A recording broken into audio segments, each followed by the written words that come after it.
We shall now look into how Uniface 9 handles web services calls.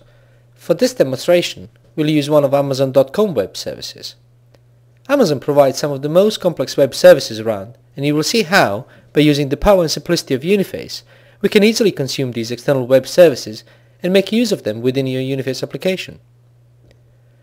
So let's see how we do this in Uniface in a few simple steps. First, we need to obtain the location of the WSDL file from Amazon.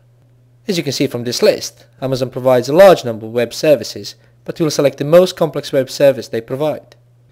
This is a very large and complex web service indeed. I am now going to select the URL, which is the actual location of the web service, and copy it into my clipboard. Second step involves importing the descriptor of this web service into Uniface repository, and we'll do that by starting Uniface development environment and into command line enter following familiar switches.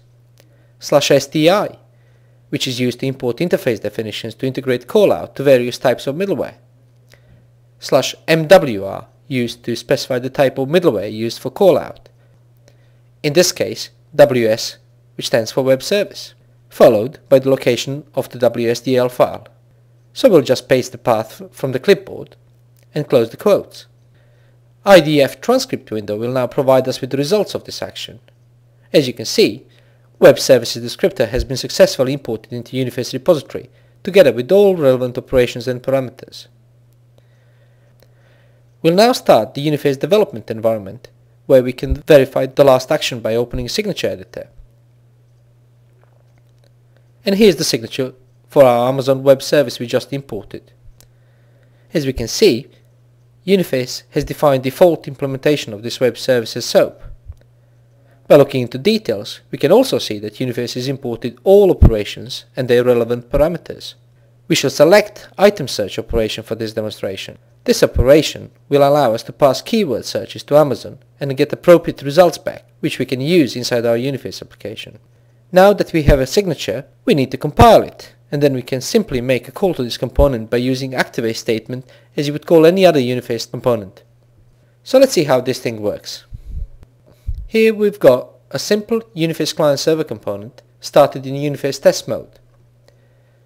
Please note that this can be any Uniface component type, making this web service call, but for simplicity reasons we decided to use the simple client server form component.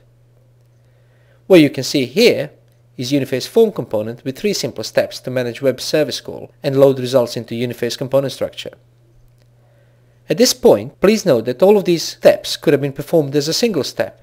The main reason for splitting them into these 3 steps is to clearly explain what is required for successful web service call. So let's begin.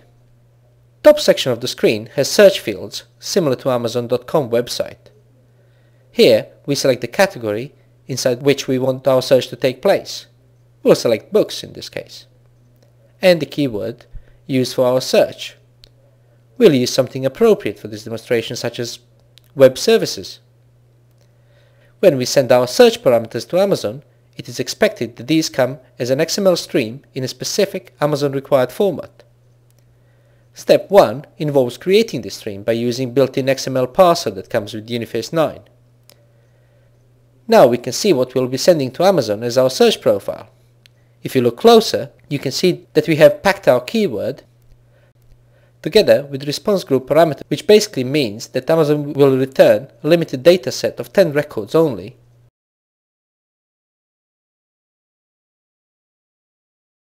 and the category of course. This is a relatively simple XML stream and very easy to build.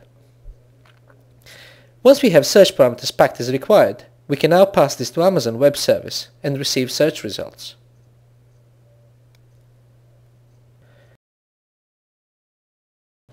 Now that we've received the results from Amazon, let's see what we've got. The search has returned a large number of matches for our search, but because we specified the response group as small, we only received 10 records back. Let's remember one of them for later verification. Let's pick one in the middle, say SOA Principles of Service Design.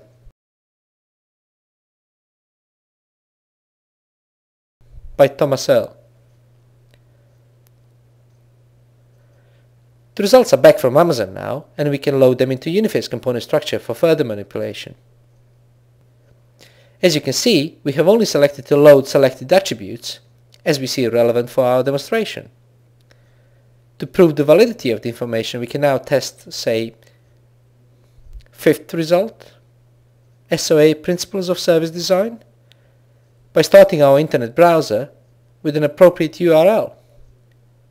As expected, here's the relevant page for SOA Principles of Service Design book by Thomas Earl. This concludes our web service callout demonstration.